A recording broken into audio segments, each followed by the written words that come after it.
Hello students, कैसे हैं आप सब। I hope you all are happy and healthy.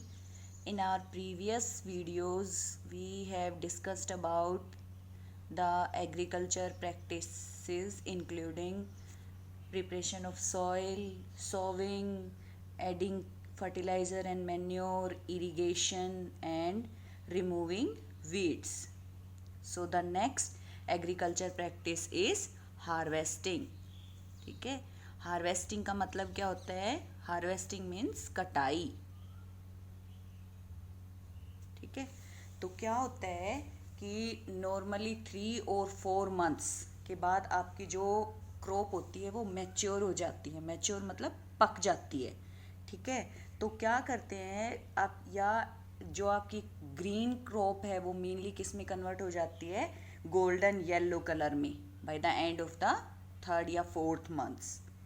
ठीक है। This change in colour from green to golden is indicate the maturity of the crop. Maturity means पक गई है, पकाई। ठीक है।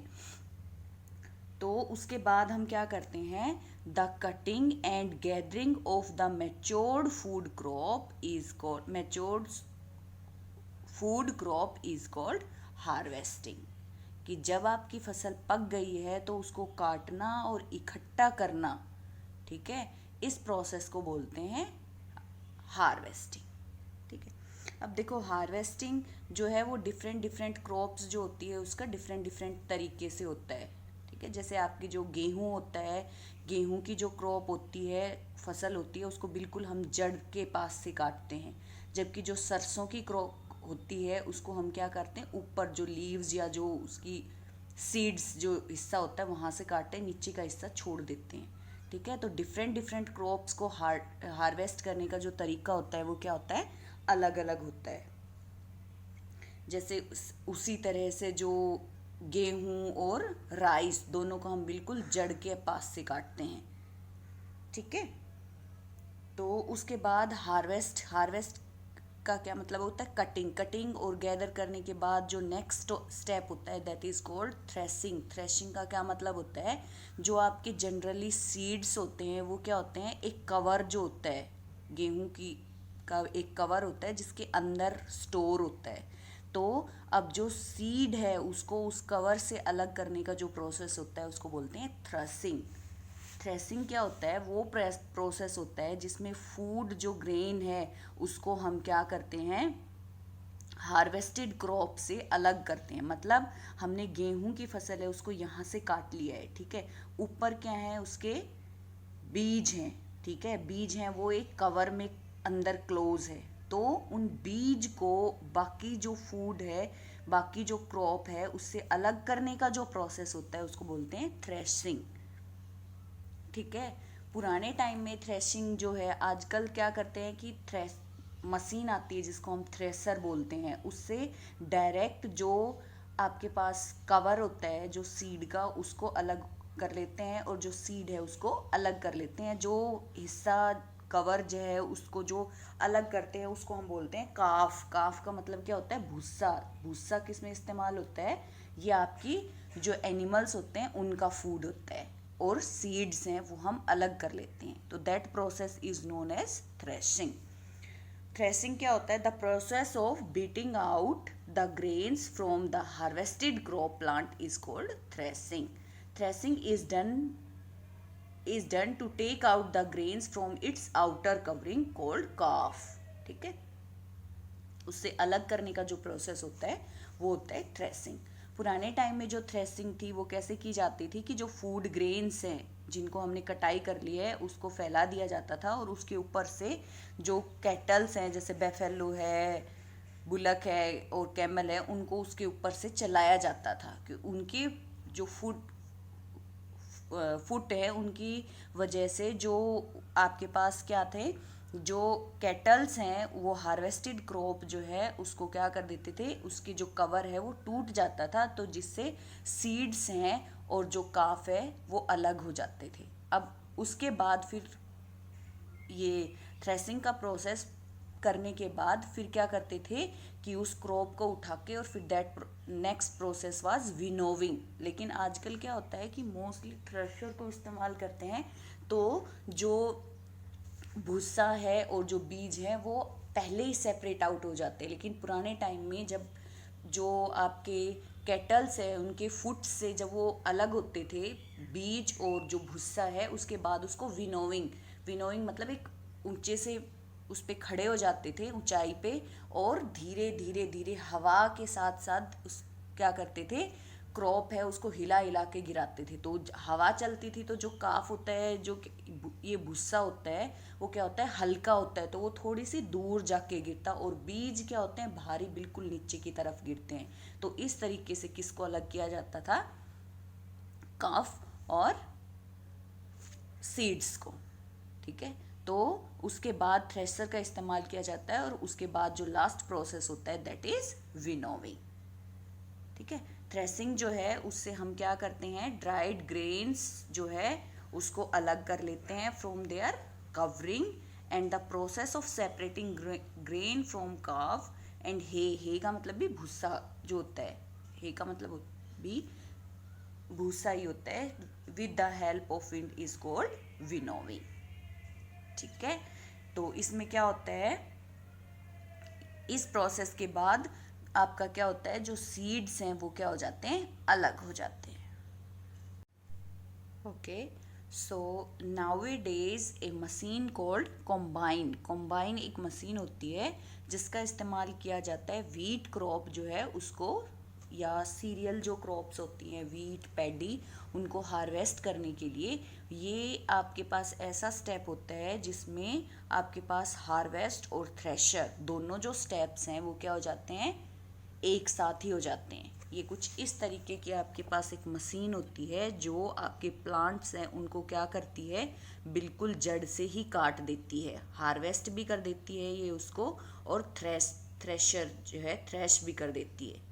ठीक है, तो इस टाइप की मशीन का भी इस्तेमाल किया जाता है। ये मशीन ना सिर्फ क्या करती है, काम को फास्ट कर देती है, और दोनों ही काम, वरना तो अगर हम करेंगे तो पहले कटाई करनी पड़ेगी और फिर उसके बाद थ्रेशर करेंगे, ये एक ही स्टेप में दोनों काम कर देती है। ठीक है, तो आजकल जो है a combine is a huge machine which cuts the standing cereal crops like wheat in the field, threshes it and separate the chaff from the grain in one operation। एक ही बार में दोनों प्रोसेस कर देती हैं, that machine is known as combine। उसके बाद जो grains है उसको क्या किया जाता है, उसको सेपरेट कर दिया जाता है, और जो मेनली ग्रेन्स होते हैं स्टोरेज में हम पढ़ेंगे, ग्रेन जो होता है उसको कभी भी तभी की तभी पैक नहीं करते, उसको क्या करते हैं सन में ड्राइड अप करते हैं। ठीक है, तो लेकिन ये जो मशीन है इसका एक डिसएडवांटेज क्या है कि क्योंकि ये जो है हे या भूसा जो है, जो आपकी कैटल्स जो होता है उनका फूडर होता है, मतलब फूड जो होता है वो नहीं बनता है इससे। ठीक है, उसके बाद नेक्स्ट जो है वो आपके पास क्या है, स्टोरेज ऑफ फूड ग्रेन्स।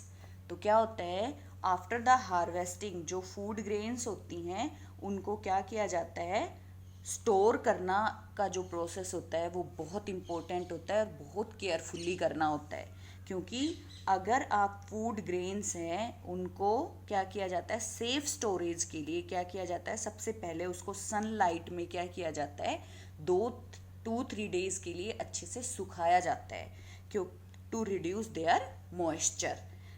अगर मॉइस्चर जो है उसको हमने क्या नहीं किया, रिड्यूस नहीं किया ड्यूरिंग द स्टोरेज, तो जो फूड ग्रेन्स होता है उसमें क्या हो जाता है, फंगी और बाकी और कीड़े वगैरह लग जाते हैं, जिसको क्या बोलते हैं, सुरसली वगैरह हो जाती हैं, है ना, और भी कई टाइप के छोटे छोटे कीड़े उनमें लग जाते हैं, फंगस लग जाती है ग्रीन ग्रीन सी। ठीक है, तो दैट मीन्स आपकी जो पूरी 3 या 4 मंथ्स की जो मेहनत है, जो आपने फूड क्रॉप जो है हार्वेस्ट करने तक की मेहनत है वो फिर बिल्कुल बेकार हो जाती है। तो फूड को स्टोर करना, प्रॉपर तरीके से स्टोर करना बहुत ज़रूरी होता है। ठीक है, तो फार्मर्स जो हैं वो सबसे पहले क्या करते हैं, जैसे ही फूड को हार्वेस्ट कर लेते हैं, ठीक है। उसके बाद क्या करते हैं, जो फूड ग्रेन्स है उनको धूप में 2-3 डेज के लिए सुखाया जाता है। फिर उसके बाद फूड को स्टोर किया जाता है गनी बैग्स में, या जूट बैग्स भी बोलते हैं, जो जिनको हम बोलते हैं बोरी, है ना, उसमें, या कोई मेटल का बिन, घर में जो क्या बोलते हैं, अनाज की जो टंकी होती है ना, मेटल की एक बिन होती है, उसमें स्टोर किया जाता है। ठीक है। और उसके साथ साथ भी उसमें क्या डाले जाते हैं, ड्राइड नीम लीव्स वगैरह भी डालते हैं, क्योंकि वो क्या करते हैं, अवॉइड क्या करते हैं, जो फंगस और बहुत सारे कीड़े हैं उनको पैदा नहीं होने देते। ठीक है। तो जब भी आप लोगों ने ऑब्जर्व किया होगा, जब भी घरों में खाने की टंकी जो होती है जिसमें अनाज स्टोर किया जाता है, उसमें सूखे नीम की पत्तियां डाली जाती हैं। ठीक है। उसके बाद एक नेक्स्ट स्टेप क्या होता है कि हम जब क्रॉप ग्रो करते हैं, ठीक है, तो जो वीट क्रॉप है वो क्या होती है कि हम कुछ हिस्सा उस क्या रख लेते हैं, अपने घरों में रख लेते हैं। उसके बाद क्या होता है कि जो एक्स्ट्रा जो हमारे पास फार्मर्स जो लोग हैं उनकी इनकम किस वजह से होती है कि जो क्रॉप है उसको वो क्या करते हैं, बोलते हैं ना, अनाज मंडी में जाके बेच के आते हैं, है ना। तो उसी से जो फार्मर्स लोग होते हैं उनकी क्या होती है, इनकम होती है। ठीक है। तो जो हमारा गवर्नमेंट एजेंसी या food corporation of India FCI है, वो क्या करती हैं, जो फार्मर्स होते हैं उनसे लार्ज अमाउंट में क्या करते हैं, क्रॉप जो है उसको क्या करते हैं, खरीदते हैं और उनको स्टोर करते हैं। ठीक है।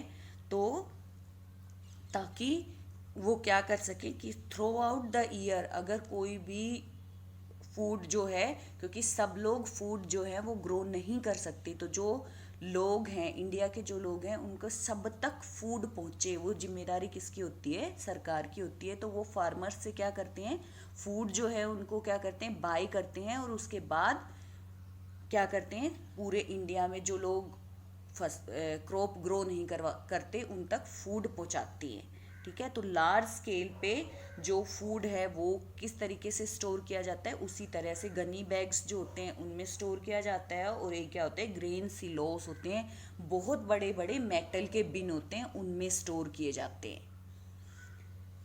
ठीक है। और स्टोर करने के बाद भी वहाँ पे भी जो लार्ज स्केल में घर के साथ साथ वहाँ पे भी जो फूड स्टोर है उसकी प्रॉपर प्रोटेक्शन करना बहुत ज़रूरी होता है। मेनली क्या किया जाता है, गनी बैग्स में स्टोर किया जाता है, और उसके साथ साथ वहीं पे क्या डाले जाते हैं, पेस्टिसाइड जो सॉल्यूशन होता है उनका जो स्प्रे किया जाता है time to protect the grains from the damage of pest during the storage, कि चूहे वगैरह, है ना, और बहुत सारे जो इंसेक्ट्स हैं उनसे प्रोटेक्ट करने के लिए जो फूड लार्ज अमाउंट में फूड ग्रेन स्टोर किया गया है उसको टाइम टू टाइम क्या किया जाता है, स्प्रे किया जाता है पेस्टिसाइड्स का। ठीक है। पेस्टिसाइड्स क्या होते हैं, वो केमिकल्स होते हैं जो फूड को पकने के बाद जब हम स्टोर करते हैं तो उसमें फंगस या पेस्ट वगैरह ना लगे, उससे बचाने के लिए। ठीक है। तो आजकल क्या है कि गनी बैग्स जो है वो बिल्कुल आइडियल नहीं है, मतलब स्टोरेज के लिए, क्योंकि अगर बहुत ज़्यादा बारिश वारिश हो जाती है तो हम कई बार न्यूज़ वगैरह में देखते हैं कि अनाज की बोरियां हैं वो गिल्ली हो गई, तो दैट मीन मॉइस्चर हो गया, तो उनके वो ख़राब हो जाती हैं। तो आजकल सेफ क्या है, जो लार्ज सिलोस होते हैं या लार्ज मेटल कंटेनर्स होते हैं उनमें आजकल फूड स्टोर किया जाता है आफ्टर ड्राइड अप, सुखाने के बाद। ठीक है। नेक्स्ट इज लास्ट टॉपिक जो है वो आपका, अभी हमने जो पढ़ा उसमें क्या था कि प्लांट्स से हम अपना फूड है वो डिफरेंट स्टेप्स में कैसे हमें मिलता है। तो हमने सारा जो एग्रीकल्चर प्रैक्टिस है, सॉइल तैयार करने से स्टोरेज तक का सारा स्टेप हमने पढ़ लिया कि farmers during the crop production कौन कौन से जो स्टेप्स हैं वो इन्वॉल्व होते हैं, और उन दौरान हम क्या क्या करते हैं और क्या क्या प्रिकॉशंस जो हैं वो हमें करनी चाहिए, वो सब हम डिस्कस कर चुके हैं। अब आप क्या ऑब्जर्व करोगे कि फूड जो है वो सिर्फ हमें प्लांट्स या क्रॉप से नहीं मिलता, कुछ हमारे जो फूड है वो हमें एनिमल्स से भी मिलते हैं।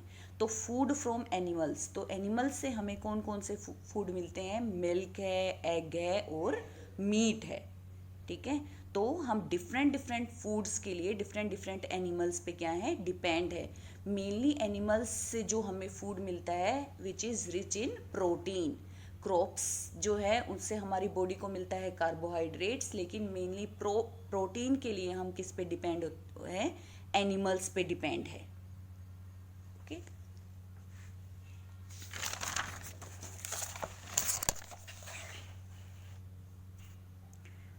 एनिमल्स से हमें मेनली क्या क्या मिलता है? एनिमल्स जो है फूड जो एनिमल से मिलता है उसको हमने 2 कैटेगरीज में डिवाइड किया है, milk yielding animals and meat and egg yielding animals. मतलब वो एनिमल्स जिससे हमें दूध मिलता है। दूध के लिए हम कौन कौन से एनिमल्स पे डिपेंड है? काऊ है, बेफेलो है एंड गोट है। उसके बाद है मीट, मीट से है उसके लिए हम कौन कौन से एनिमल्स को रियर करते हैं? गोट है, शीप है, फिश है और पोल्ट्री मतलब मुर्गी पालन जो है उस पर हम डिपेंड है। ठीक है, पोल्ट्री से हमें क्या क्या मिलता है? एग भी मिलता है और मीट भी मिलता है। ठीक है, तो the foods we obtain from animal are rich in protein. ठीक है, एनिमल फूड जो है उसमें कुछ कुछ क्या होते हैं? विटामिन्स भी होते हैं और मिनरल्स भी होते हैं। The food obtain from animal are more expensive than that obtained from the plant source।